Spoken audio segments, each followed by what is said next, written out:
Santa Barbara Rape Crisis Center does work towards ending sexual assault, and one way in which we do that is through community education. The way that we educate individuals to end sexual assault is through two ways. One is through prevention, and the other is through risk reduction. Prevention is really the way to end sexual assault. Prevention holds the perpetrator accountable, as they are the only ones who can end sexual assault. In addition to that, the community also holds responsibility to create an environment where sexual assault is not tolerated. So through education, what we do is we talk to individuals as to how they can be bystanders and intervene in situations where they can prevent sexual assault.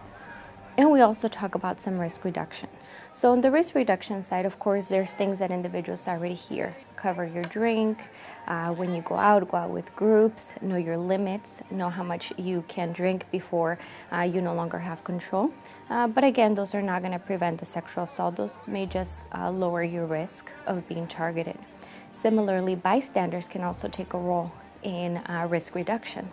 A friend might say, you're very intoxicated, so I'm going to take you home to be in a safe place. According to a Bureau of Justice report, women ages 18 to 24 are more likely than any other age demographic to become victims of a sexual assault or rape.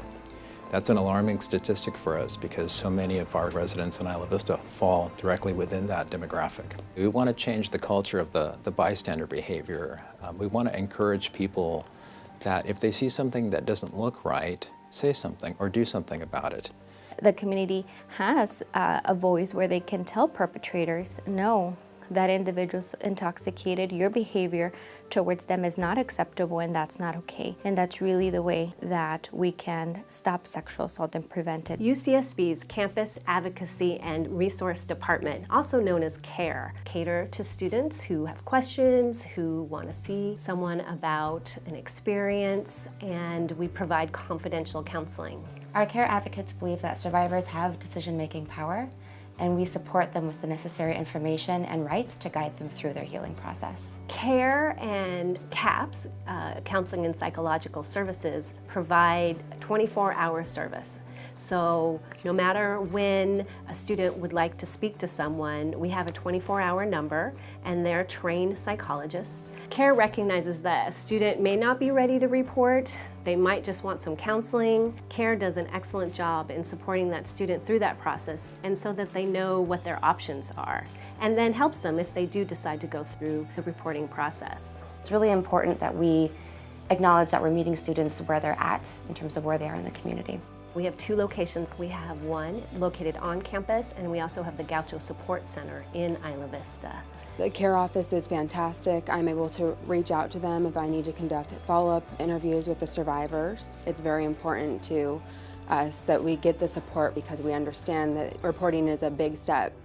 Some survivors of rape or sexual assault, they're very hesitant to report the crime. We take it very seriously. We have the survivor's best interest in mind. The first thing we want to do is make sure that they get the medical attention they need. We try to minimize the trauma that they've experienced, and we also have the team approach. Not only law enforcement will respond, but we'll have rape crisis advocates, social workers, skilled medical professionals, and then of course the investigators that'll come out and handle various aspects of the investigation. So compassion and empathy is really part of an investigation of that type. You know, CARE actually works as a great resource for us in providing us and enhancing our own training. We work collaboratively with the CARE office as well as the Title IX office, the DA's office, all our partners to effectively handle and investigate these cases involving sexual assault. We pursue the apprehension of the perpetrator, and through the district attorney's office, we pursue conviction of those people responsible for the crime. Oftentimes, when people are not prosecuted, they feel like they can do whatever they want. It only tends to embolden that perpetrator to go ahead and commit further crimes in the future. What we know is that when survivors are supported by their community, they're more likely to come forward. So we encourage the community to be empathetic and to be supportive so that survivors feel comfortable to come forward and seek options. It's a very far-reaching crime. It not only affects the survivor, it affects their friends, it affects their family. They become fearful often, and they change their life around what happened to them. It's an incredibly traumatic experience. That's where the team aspect of the social workers and the trauma counselors and all these other people that we have to come out here and assist our survivors, that's where it really comes into play. 1 in 3 women and 1 in 6 men will survive sexual assault in their lifetime. So we know it's very common, and it's going to be a community effort to end sexual assault. No! Ready?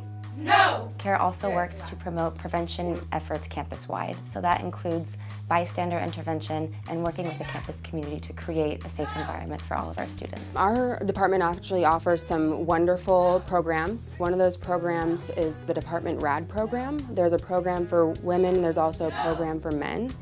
The Women's Rad program focuses on women's self-defense, and the Rad program for men focuses on de-escalation tactics and how to resolve conflict through communication. My take on Rad is to try to get the information out there as much as possible and give the women in the community an opportunity to have a contingency plan. And I'd like to think that the Rad and programs like Rad tend to lower that number because they have a prepared response for someone who's trying to sexually assault them. And it's free for UCSB students, so that's amazing. It's just our way of hugging our community. To see a UC student? No, not Shaved head now. We work very closely with the Isla Vista Foot Patrol Station. A third of our sworn officers are assigned to the Foot Patrol Station, and they patrol with the deputies to keep Isla Vista and the community safe. Yeah, it's amazing how much you see when you're on foot and how much you interact with people when you're on foot. Foot Patrol and the UCPD work famously together, I think, in the relationship and professionalism. We share each other's technology and information so that we can be efficient at working together and working with each other and, serving the community. The department also offers jobs for students on campus. It's the CSO program, the community service officers. They work as our eyes and ears out in the Isla Vista community. They provide safety escorts, bicycle education, and they also patrol the dorms on campus for safety and security of the campus. This past weekend, there was a sexual assault that was reported to us. The survivor reported to a male friend at about 3 o'clock in the morning what had happened to her. Just after 6 a.m. in the morning, her friend was able to encourage her and strengthen her and getting her strong enough to be able to actually make the report to us. And when we went, I thanked him over and over for helping her do the right thing, for getting her in a safe place. I don't know to what degree, but I think people are ready to take action. And I think that's a great thing. We need to really just keep empowering people and educating them that they are doing the right thing and encouraging them that, they can make a difference.